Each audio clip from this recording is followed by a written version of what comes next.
Hello, welcome back to the channel. Today we're diving right into how to effectively use Monday.com for creative project management. So let's get started with the first step, setting up your project board. On your dashboard, click Create, then Board. Choose a template that suits your project or start from scratch. This is the core of your project management. It's where all the tasks, deadlines, and team members will be organized. Next up, we're adding tasks, known as pulses, on Monday.com. Click Add, then type a task name and assign it to a team member. The reason we do this is to ensure that everyone knows their responsibilities and deadlines, creating a seamless workflow. Now that we've done that, let's move on to customizing the board columns. Here you can add statuses, timelines, text, numbers, and more. This helps us because it enables a more detailed view of each task.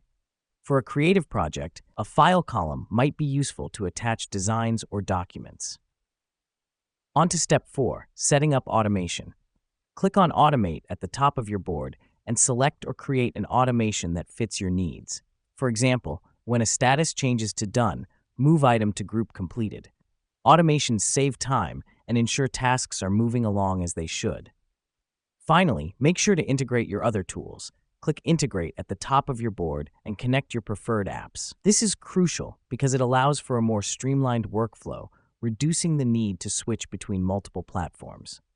Let me explain why this matters. Monday.com is not just a task list. It's a powerful tool that can transform your project management, especially for creative teams. By understanding how to set up a board, assign tasks, customize columns, automate processes, and integrate tools, you're setting your team up for success. And that's a wrap. You now know the essentials of using Monday.com for creative project management.